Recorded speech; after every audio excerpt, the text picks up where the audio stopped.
साथियों नमस्कार। 70वीं बीपीएससी के करंट अफेयर्स टॉपिक्स या थीम्स को हम यहाँ देखेंगे। उससे पहले मैं आपको बता दूं कि इस बार वैकेंसी हमने बात भी किया है। जैसे लास्ट टाइम न्यूज़पेपर में छपा था कि 1700 वैकेंसी हो रही है, बट गुड न्यूज़ है। गुड न्यूज़ ये है कि ये वैकेंसी 200 से 300 तक और बढ़ने की उम्मीद है। यानी कि जब नोटिफिकेशन, जो कि इस वीक में डेफिनेटली नोटिफिकेशन आ जाएगा, तो करीब करीब आपको 1900 से 2000 सीटें देखने को मिलेंगी। ऐसा न्यूज़ मिल रहा है कि 2000 तक भी सीट जा सकती है। और आपको पता है कि जब तक प्रीलिम्स होता नहीं है तब तक सीटों की संख्या जुड़ती रहती है। तो ये काफ़ी मोटिवेशनल फैक्टर है। और जिन लोगों का भी अगर प्रीलिम्स क्लियर नहीं होता है, क्योंकि देखो 10 गुना ही तो प्रीलिम्स में लिया जाता है मेंस लिखने के लिए, जितनी नंबर ऑफ़ वैकेंसीज है उससे 10 टाइम्स लोगों को लिया जाता है। तो जिन लोगों का प्रीलिम्स नहीं हो पा रहा था, जैसे कि अगर 69th की बात करें तो काफ़ी कम लोगों का प्रीलिम्स हुआ, और उसके बाद उसमें से फिर उसी अनुपात में मेंस के लिए और फाइनल लिया जाता है। तो ये एक गोल्डन अपॉर्चुनिटी है मैं कहूँगा। और मुझे ऐसा लगता है ना कि राइट नाउ अभी आपको, हम लोग टॉपिक पे बात करेंगे, अभी मैं सारे टॉपिक्स को लिखूंगा, एक एक करके बात करते हैं। बट मुझे लगता है ना कि अभी आप अपने मटेरियल को ना, मैं एक चीज़ बताना चाह रहा था कि आप अपने मटेरियल को कंसोलिडेट करें, ये बहुत ज़रूरी है। ऐसा मैं इसलिए कह रहा हूँ क्योंकि अगर आप अभी कंसोलिडेट नहीं करेंगे, अभी कम कंसोलिडेट का मतलब क्या है, एक कहावत आपने सुनी होगी कि वो है ना कि उतना ही हमें अपना पैर फैलाना चाहिए जितनी हमें हमारी चादर हो। कई मायनों में वो ठीक बात भी है। ठीक बात इस सेंस में है कि अगर अभी बहुत ज़्यादा किताब, बहुत ज़्यादा नंबर ऑफ़ बुक्स अगर आप अभी फॉलो करेंगे तो दिक्कत ये होगा कि नवंबर 17 बहुत दूर नहीं है। अगर बहुत सारे लोगों को लगता होगा नहीं नहीं अभी हम अंडरलाइन करेंगे, नोट्स बनाएंगे, टेस्ट को भी करेंगे, देखो थोड़ा थोड़ा भी करोगे ना तो ये टाइम बीत जाएगा। I am telling you based on my experience कि थोड़ा थोड़ा भी करोगे टाइम बीत जाएगा।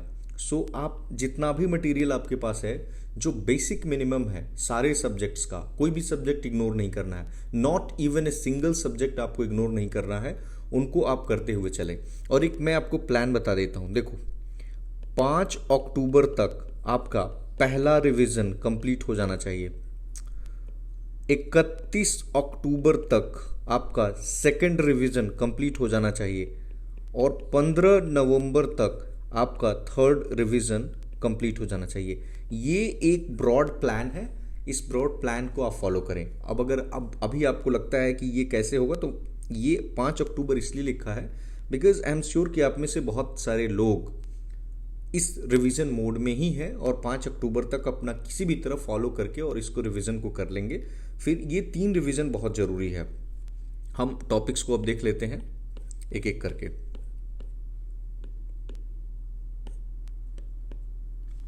ओके, हम जो टॉपिक्स देख रहे हैं ना, आप यहाँ पे देख सकते हैं, ये करंट अफेयर्स के टॉपिक्स हैं। तो मैं टॉपिक नंबर 1 लिखता हूँ और ये होगा टॉपिक नंबर 1 बजट का। अब इसमें बिहार बजट भी होगा और यूनियन बजट भी होगा। यूनियन बजट का हमने लेक्चर प्रोवाइड कर दिया है और साथ ही साथ उसकी पीडीएफ भी टेलीग्राम पे है, तो आप उसको देख सकते हैं। और जो हमारा टॉपिक नंबर 2 होगा वो हमारा होगा इकोनॉमिक सर्वे का, दोनों बिहार का और यूनियन का। इसमें अगर आप देखेंगे तो मैं इसी के अंतर्गत रख देता हूँ गवर्नमेंट स्कीम्स को। देखो गवर्नमेंट स्कीम्स में जो खासकर नई गवर्नमेंट स्कीम्स है ना, जैसे मान लीजिए कि पीएम विश्वकर्मा है, तो पूछा जा सकता है कि ये कौन सी मिनिस्ट्री ने शुरू किया है, इसके मतलब कब शुरू किया गया, या फिर इसमें किन लोगों को शामिल किया गया है। एक स्कीम आपने सुना होगा प्रधानमंत्री जनमन। अब जब प्रधानमंत्री जनमन, मुझे उम्मीद है कि इस बार कहीं ना कहीं पूछा जाएगा। और जब पीएम जनमन आप पढ़ेंगे तो फिर आप पीवीटीजी के भी बारे में पढ़ेंगे कि कौन सी क्राइटेरियाज हैं जिसमें हम पीवीटीजी को, कौन सी कमेटी ने लाई थी, फिर बाद में कौन सी कमेटी बनी। और साथ में आप बिरसा मुंडा को भी ज़रूर पढ़ लेंगे क्योंकि इनकी जयंती के अवसर पर हुआ, तो बिरसा मुंडा जी को आप देख लीजिएगा, ठीक है। तो इसी तरह से जैसे कि पीएम जो सूर्य घर मुफ्त बिजली योजना है, तो उसमें कितने यूनिट फ्री इलेक्ट्रिसिटी की बात कही गई है, इस तरह की स्कीम्स पे आपका फोकस होगा। तो गवर्नमेंट स्कीम जो है ना, उस पर हम लेक्चर प्रोवाइड करेंगे और ये वाला पोर्शन हम करेंगे, ये वाला पोर्शन बट लास्ट में करेंगे, ठीक है। इन सभी चीज़ों को एकदम लास्ट में करेंगे ताकि रिवीजन आप अपना कीजिए। जहाँ से भी अगर आपको लगता है वेट नहीं करना है, I have said it repeatedly that please don't wait, but revision video की तरह आप उसको ले सकते हैं। नाउ जो तीसरा इंपॉर्टेंट टॉपिक होगा ना, जहाँ से बीपीएससी इवन प्रीलिम्स, मेंस और इंटरव्यू तीनों ही स्टेज पे एक बहुत इंपॉर्टेंट कड़ी है बीपीएससी में, and that is international relation.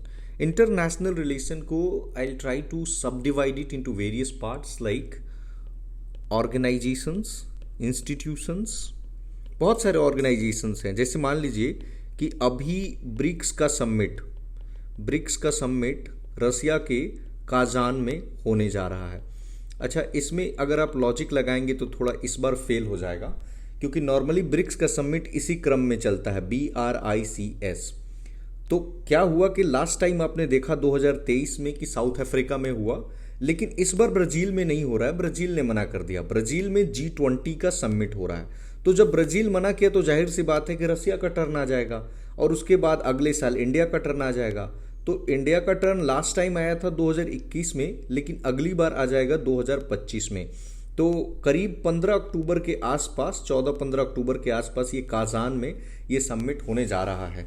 तो ब्रिक्स बहुत इंपॉर्टेंट है। ब्रिक्स पढ़ेंगे तो आप न्यू डेवलपमेंट पढ़ेंगे, इसका मुख्यालय कहाँ है, इसके अभी अध्यक्ष कौन है, या फिर जो ब्रिक्स का CRA है, कंटिजेंसी रिजर्व अरेंजमेंट है, वो क्या होता है, कौन से 5 जो नए मेंबर्स थे उनको शामिल किया गया, तो जिसमें कि UAE था, ईरान था, सऊदी था, इजिप्ट था, एक और कौन सा कंट्री रह गया,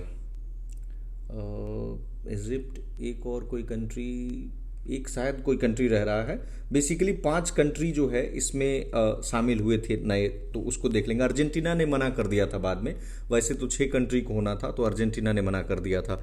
तो इसी तरह से मान लीजिए कि क्वाड का समिट है, तो इंडिया ऑर्गेनाइज करने जा रहा है। नेक्स्ट ईयर USA करेगा। पिछले साल जब ऑस्ट्रेलिया ने मना कर दिया था तो उस समय जापान ने होस्ट किया था हिरोशिमा में। तो इस तरह से जो डिफरेंट ऑर्गेनाइजेशंस हैं आप उनको कर लेंगे, राइट। ऑर्गेनाइजेशंस जब आप करेंगे तो उसके बाद इसी से रिलेटेड हम लिख दे रहे हैं कि समिट्स या कॉन्फ्रेंसेस, इसी में हमने इंक्लूड ही कर दिया।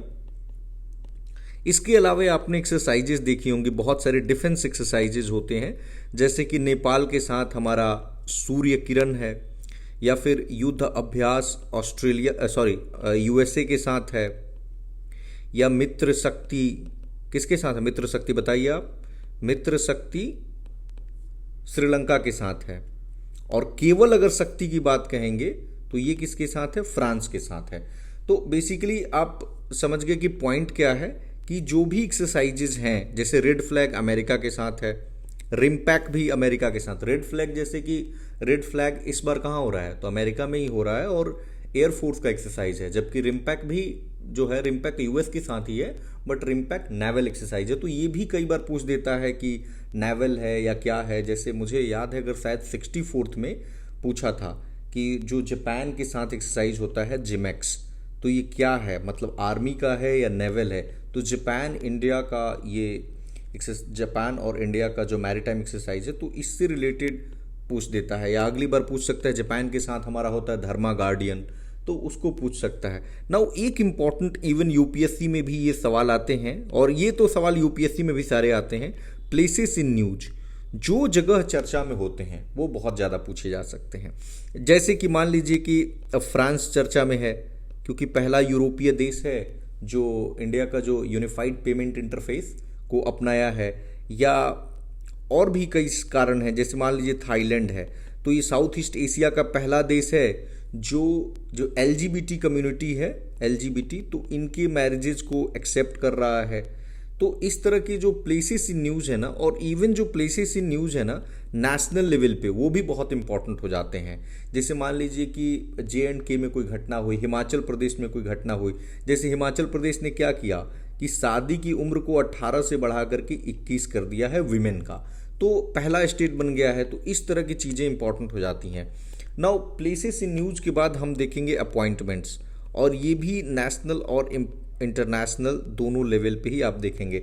जैसे अगर किसी देश में किसी नए प्रेसिडेंट का हुआ है, किसी प्राइम मिनिस्टर का हुआ है, तो आप इनको देख लेंगे, जैसे कि भूटान में ही आप देख लेंगे, या फिर अगर मालदीव का देखते हैं तो मोहम्मद मुइजू हैं, उनका है। या अभी बांग्लादेश क्राइसिस चल रहा है, तो बांग्लादेश में जो चीफ एडवाइजर बनाए गए हैं वो कौन है? आप हिंट देता हूं मैं, बांग्लादेश जो ग्रामीण बैंक है उसके ये संस्थापक रहे। ये ग्रामीण बैंक कब बना था? तो 1983 में बना था। इनका नाम क्या है? तो मोहम्मद यूनुस। और इनको नोबेल, अगर कई लोगों को लगेगा कि इनको नोबेल जो प्राइज़ मिला था वो इकोनॉमिक्स के लिए मिला था, जी नहीं, इनको नोबेल प्राइज़ पीस के लिए मिला था। और क्या बेसिकली इन्होंने किया था? तो माइक्रो क्रेडिट के लिए, अगर इतना भी आप याद रखेंगे तो माइक्रो क्रेडिट से आपको लिंक करके अगर आप देखेंगे तो आपको जनधन स्कीम, पीएमजेडीवाई याद आ जाए, फिर जैम ट्रिनिटी याद आना चाहिए। इस तरह से आप लिंक कर सकते हैं बेसिकली चीज़ों को। मैं थोड़ा सा एक्सप्लेन करते हुए चल रहा हूँ कि आपको फोकस कहाँ रखना है, राइट। इवन जो अपॉइंटमेंट्स है ना, अगर आप नेशनल लेवल पे देखेंगे तो नेशनल लेवल पे भी जैसे हमारे कैबिनेट सेक्रेटरी हैं, तो टीवीएस को बनाया गया है। टीवीएस से याद रह जाएगा, टीवी सोमनाथन जी हैं। ये पहले यूनियन में फाइनेंस सेक्रेटरी थे, तमिलनाडु कैडर के, 1987 बैच के आईएएस हैं। तो इनको, जैसे कि होम सेक्रेटरी हैं तो गोविंद मोहन जी को बनाया गया है। जो अपने विदेश सचिव हैं वो विक्रम मिस्त्री हैं। और अमेरिका के जो एम्बेसडर हैं, तो जो हमारे पहले विदेश सचिव थे उनको बनाया गया, क्योंकि संधू जी जो है उन्होंने पॉलिटिक्स में पार्टिसिपेट किया था और काफ़ी समय तक वो पोस्ट जो है वो खाली भी रहा था। उनका नाम है विनय मोहन कवात्रा। तो इनको बनाया गया अमेरिका का एम्बेसडर, और वहाँ से एरिक गारसेटी हैं। तो बेसिकली कहने का मतलब है कि आप अपॉइंटमेंट्स वगैरह को भी, इवन जो ओबिचुअरीज होती हैं, आप इनको भी देख लेंगे। बेसिकली हम थीम्स पे ही बात कर रहे हैं नाउ। जब ये इंपॉर्टेंस की श्रेणी में आप ये कर लेंगे तो यहाँ से स्कीम्स वगैरह से लेकर के कम से कम 5 सवाल आपका निकल जाएगा। आप ये करेंगे तो यहाँ तो 8 से 10 सवाल भी निकल सकता है, ठीक है। और उसके बाद आता है बिहार करंट अफेयर्स। तो बिहार करंट अफेयर्स में यहाँ भी कई बार, जैसे पिछली बार तो ज़्यादा नहीं था, बट उसके पीछे जाएंगे तो कई बार 7-8 सवाल यहाँ से भी निकल जाते हैं। तो बिहार जो करंट अफेयर्स है, इसके लिए तो आप टोटली आईएएस पीसीएस फैक्ट्री पे हम इसे प्रोवाइड करेंगे, क्योंकि डिफरेंट जो भी न्यूज़पेपर्स हैं उन न्यूज़पेपर्स से नोट्स मैं प्रिपेयर कर रहा हूँ। देखो अभी क्या होगा ना, कई चीज़ें अपडेट करनी पड़ती है, फिर लास्ट में वीडियो बनाना ही पड़ेगा, तो हम लास्ट में इसको प्रोवाइड करेंगे कि आप चीज़ों को अगर कहीं से पढ़ रहे हैं तो वो रिवीजन के रूप में काम कर जाएगा। नाउ जो हमारा 5वां थीम होगा वो इस बार इलेक्शन ईयर रहा है, तो इलेक्शन पे मुझे लगता है एक सवाल बन जाएगा। जो 18th लोकसभा का इलेक्शन हुआ है, अब देखिए 18th लोकसभा में कुछ इंपॉर्टेंट चीज़ें, जैसे पहली चीज़ तो यही मालूम चल गई कि 18th लोकसभा हुआ। जैसे कि इसमें क्या हुआ कि एलओपी इस बार बनाए गए हैं, Rahul Gandhi ji leader of opposition. तो हो सकता है क्योंकि 16th और 17th में नहीं मिला, क्योंकि जो 10% का रूल था, मावलंकर रूल कहते हैं, ये फॉलो नहीं हो पा रहा था। नाउ तो लीडर ऑफ अपोजिशन पे पूछा जा सकता है, जैसे कि इनको कैबिनेट मिनिस्टर का दर्जा होता है, कैबिनेट मिनिस्टर का दर्जा होता है लीडर ऑफ अपोजिशन को, और यह जो है एक स्टैट्यूटरी पोस्ट है। शुरू में स्टैट्यूटरी नहीं था। स्टैट्यूटरी का मतलब क्या होता है कि किसी पार्लियामेंट्री एक्ट के तहत बनाया गया है। नाउ तो ये इंपॉर्टेंट हो सकता है। दूसरा एक स्पीकर का पोस्ट है, क्योंकि स्पीकर जो है इस बार रिपीट हुए हैं, ओम बिरला जी। तो 26 जून को इनको स्पीकर बनाया गया था। तो ये स्पीकर से रिलेटेड कि स्पीकर की अपॉइंटमेंट कैसे होती है, स्पीकर का फंक्शन क्या होता है, इन सब चीज़ों में कर सकते हैं। जो पार्लियामेंट्री कमिटीज़ होती हैं, कौन कौन सी पार्लियामेंट्री, जैसे रूल्स कमेटी है, बिजनेस एडवाइजरी कमेटी है और जनरल पर्पस कमेटी है, ये तीनों कमेटी को स्पीकर हेड कर रहे होते हैं। और इनके काउंटर पार्ट जो राज्यसभा में है, चेयरमैन, जो कि भारत के उपराष्ट्रपति होते हैं, इन तीनों कमेटी को राज्यसभा में वो हेड कर रहे होते हैं। तो ये इंपॉर्टेंट हो जाता है। एक इंपॉर्टेंट पोस्ट हो जाएगा आपको स्पीकर प्रोटेम, मतलब अंदर के टॉपिक्स को मैं थोड़ा बता रहा हूँ कि स्पीकर प्रोटेम हो जाएगा। तो स्पीकर प्रोटेम क्या होता है कि जब कोई भी चुनाव होता है उसके बाद कुछ समय के लिए, जब तक स्पीकर का अपॉइंटमेंट नहीं हुआ है, तब तक लोगों को शपथ ग्रहण दिलाने के लिए जो स्पीकर बनाए जाते हैं उनको हम स्पीकर प्रोटेम कहते हैं। तो इस बार जो स्पीकर प्रोटेम बने थे, नॉर्मली ये जो सीनियर मोस्ट मेंबर होते हैं उनको बनाया जाता है, वो है भर्तृहरि महताब। तो इनको बनाया गया था। अच्छा, इस बार पूछा जा सकता है कि जो यंगेस्ट मेंबर हैं वो कौन से, उनका नाम क्या है जो चुन करके आए हैं पार्लियामेंट में एमपी। तो यंगेस्ट मेंबर यूपी के कौशाम्बी से हैं, कौशाम्बी से हैं। इनका नाम है पुष्पेंद्र। ये समाजवादी पार्टी, पुष्पेंद्र सरोज समाजवादी पार्टी से हैं।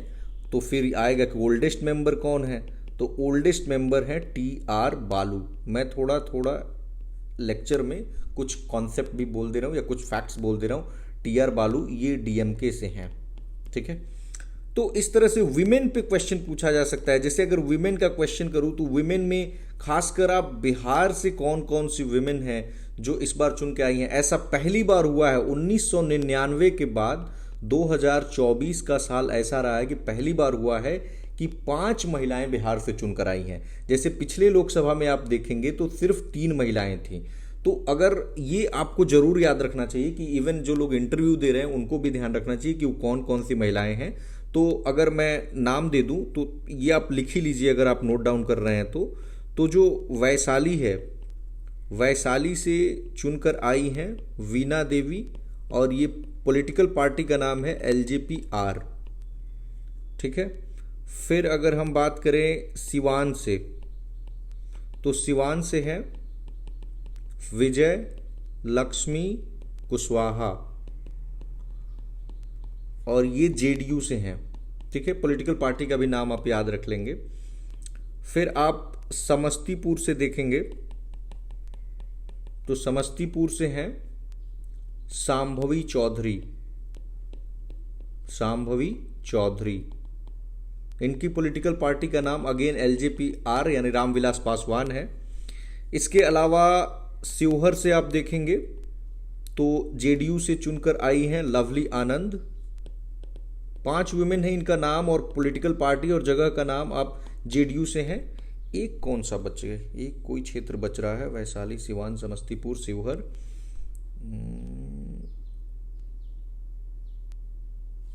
एक कोई कॉन्स्टिट्यूएंसी छूट रहा है, सॉरी फॉर दैट, एक कोई कॉन्स्टिट्यूएंसी छूट रहा है। वीना देवी, विजय लक्ष्मी कुशवाहा, ओके, हम उसे टेलीग्राम पे अपडेट कर देंगे। मुझे याद नहीं आ रहा कि कॉन्स्टिट्यूएंसी का नाम याद आ जाएगा तो याद आ जाएगा। ओके, मतलब बेसिकली आपको याद रखना है कि 5। एक चीज़ और आप फैक्ट याद रखेंगे कि बीजेपी, चूंकि मेरे पास कोई स्क्रिप्ट नहीं है, अगर सामने जब रहता है तो उसको देखकर थोड़ा बोलना इजी रहता है, इसीलिए ये रहता है। बीजेपी और कांग्रेस, हाँ, एक पाटलिपुत्रा से ही लालू यादव की बेटी हैं, उनका नाम है मीसा भारती। मीसा भारती RJD और पाटलिपुत्रा कॉन्स्टिट्यूएंसी से इन्होंने जीता है। ये 2 बार चुनाव हार गई थी, इधर लास्ट जो 16वीं और 17वीं लोकसभा में, और इस बार इन्होंने चुनाव पाटलिपुत्रा कॉन्स्टिट्यूएंसी से जीता है। तो पटना में आप देखेंगे तो एक तो पाटलिपुत्रा आता है और दूसरा एक पटना साहिब का सीट आता है, जहां से भूतपूर्व जो मंत्री हैं रविशंकर प्रसाद वो हैं। तो हमारा 5 कंप्लीट हो गया। ओके, एक चीज ध्यान में रखेंगे कि बीजेपी और कांग्रेस, इन दोनों पॉलिटिकल पार्टीज ने, पूछा जा सकता है आपसे, बिहार में किसी भी महिला को टिकट नहीं दिया। अब क्या फैक्टर है आप सभी समझते हैं, बट ये 2 ऐसी पॉलिटिकल पार्टीज हैं जो बड़ी पॉलिटिकल पार्टीज हैं, देश की सबसे बड़ी पॉलिटिकल पार्टीज हैं, बट इन्होंने एक भी महिला को टिकट नहीं दिया बिहार से। बिहार से हम बात कर रहे हैं चुनाव लड़ने के लिए। नाउ आगे अगर हम बढ़े, मतलब आपने देखा कि इलेक्शन इंपॉर्टेंट है, तो इलेक्शन में एक तो 18th लोकसभा आप देख लेंगे, और उसके साथ जो 5 राज्यों में चुनाव हुआ, और उसके साथ जो लोकसभा के साथ जिन राज्यों में चुनाव हुआ, जैसे कि सिक्किम है, उड़ीसा है, अरुणाचल है, और जो अभी चुनाव होने जा रहे हैं जैसे कि हरियाणा है, झारखंड है, महाराष्ट्र है, और खासकर दिल्ली भी आप देख ही लीजिएगा क्योंकि यहाँ पे काफ़ी उथल पुथल है।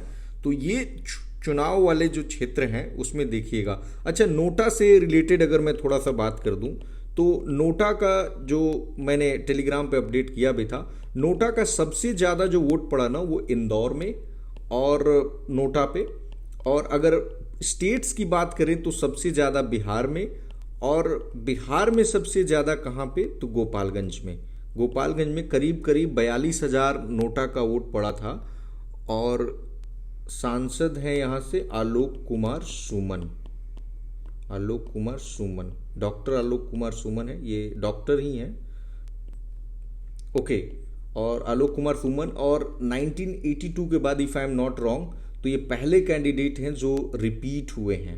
नहीं तो पॉलिटिकल पार्टी उथल पुथल, किसी को टिकट ही नहीं मिलता था, कुछ ना कुछ होता था। और एक बात आप ध्यान रखेंगे, जहाँ तक सबसे ज़्यादा नोटा वोट यहाँ पड़ा, लेकिन इसका मतलब ये नहीं कि इनका जीत का मार्जिन कम था। जीत का मार्जिन भी करीब मतलब 1 लाख के ऊपर ही था। तो आप वो याद रखने की ज़रूरत नहीं है, बस एक फैक्ट मैंने दे दिया। तो ये आप चीज़ ध्यान रखेंगे। ये किस पॉलिटिकल पार्टी से हैं? तो जेडीयू से हैं। ओके, जो हमारा कितना थीम हो गया? 5 थीम हो गया। हमारा जो करंट अफेयर्स का छठा थीम है वो है स्पोर्ट्स। और स्पोर्ट्स में बेसिकली आप बांट के देखते हैं टीम्स को, कि टीम्स की क्या अचीवमेंट है और एक इंडिविजुअल की क्या अचीवमेंट है, और डिफरेंट स्पोर्ट्स में आप देखेंगे। और इसमें जो आपका फोकस होगा ना, वो 2 चीज़ों पे होगा अभी। एक तो ओलंपिक पे होगा और एक पैरालंपिक पे होगा। ठीक है, ये जो पेरिस 2024 में हुआ है, तो इन चीज़ों को आप ध्यान में रखेंगे। फिर स्पोर्ट्स के बाद हमारा जो अगला थीम होगा वो होगा राज्यों की न्यूज़ को आप जरूर देख लेंगे। जैसे राज्यों में मैंने सब कुछ बता ही दिया, जैसे कि स्कीम्स वाले में स्कीम्स आ जाएंगी। स्कीम्स के अलावा आप देखेंगे कि अगर कोई राज्य पहला ऐसा कोई काम किया है या कोई भी इनोवेटिव काम किया है तो आप उसको शुरू करेंगे। ठीक है, या कोई ऐसा बिल पास हुआ है तो वो आप देख सकते हैं। नोवेल इनिशिएटिव है तो उसको आप देख सकते हैं। जैसे कि मैंने बताया ना कि जैसे यूनियन टेरिटरी जे.एंड.के है, तो जे.एंड.के पहला यूनियन टेरिटरी है जहाँ पे पीएम विश्वकर्मा स्कीम को लागू किया गया है। जैसे हिमाचल प्रदेश की बात करें तो हिमाचल प्रदेश में 18 से उम्र बढ़ाकर 21 कर दिया गया। अगर हम उत्तराखंड की बात करें तो उत्तराखंड पहला स्टेट बन गया है जिसने यूसीसी को लागू किया है। और आपको पता है गोवा में जो है वो पहले से यूसीसी था, बट वो डिफरेंट वर्जन ऑफ यूसीसी है। तो अगर पहला आता है तो आप उत्तराखंड के साथ जाएंगे, फिर इसमें रिलेट करते जाएंगे कि आर्टिकल 44 क्या है। अब सुप्रीम कोर्ट के डिफरेंट जो जजमेंट्स हैं वो प्रीलिम्स पर्सपेक्टिव से उतने इम्पॉर्टेंट नहीं हैं, तो इस तरह से आप चीज़ों को देख सकते हैं। नाउ जो हमारा आखिरी थीम होगा वो होगा मिसलेनियस। कुछ थीम्स होंगे, ठीक है। तो मिसलेनियस में जैसे क्या क्या आप कर सकते हैं, एक जो मुझे सबसे इंपॉर्टेंट लगता है मिसलेनियस में वो है रिपोर्ट्स एंड इंडिसेस। ठीक है, इसमें रैंकिंग भी आप जरूर देख लीजिएगा। जैसे मान लीजिए कि अगर मैं कहूँ जो प्रेस फ्रीडम की रिपोर्ट आती है, तो प्रेस फ्रीडम में इंडिया का रैंकिंग खासकर जरूर देखेंगे तो 159 रैंक है। तो इस तरह से हैप्पीनेस में, जेंडर इक्वालिटी में, या फिर जेंडर गैप में, जो जेंडर गैप रिपोर्ट WEF जारी करता है, तो इस तरह से आप रिपोर्ट्स को देख लेंगे। इसके अलावा कुछ डेज होते हैं इंपॉर्टेंट, और डेज के साथ कुछ थीम्स, नॉट ऑल थीम्स को भी देख लेंगे, क्योंकि जैसे मान लीजिए कि इन्वायरमेंट डे है 5 जून को, तो इस तरह की थीम्स को आप चाहें तो देख सकते हैं। नाउ कुछ ऐप्स होते हैं, तो एप्लीकेशंस आते हैं, तो उन एप्लीकेशंस को देख लेंगे कि किससे रिलेटेड है। कुछ ऑपरेशंस होते हैं, जैसे कि अल अक्सा, ये किसका था अल अक्सा, आप बताएं मुझे। अल अक्सा था हमास का, जब इजराइल पे पिछले साल 7 अक्टूबर को हमास ने अटैक किया। ठीक है, तो इस तरह से आप कर सकते हैं। ओके, ऑपरेशंस के अलावा अगर देखें तो अगर कोई फर्स्ट टाइम चीज़ें हुई हैं, पहली बार, या अगर कोई सुपरलेटिव में चीज़ें हुई हैं कि सबसे ज़्यादा, सबसे कम, सबसे गहरा, सबसे ऊंचा, इस तरह की चीज़ें, तो उन पे थोड़ा सा आप ध्यान दे देंगे। और लास्ट में मैंने कहा था ना कि साइंस एंड टेक वाला पोर्शन आप विजन से एक बार ज़रूर देख लीजिएगा।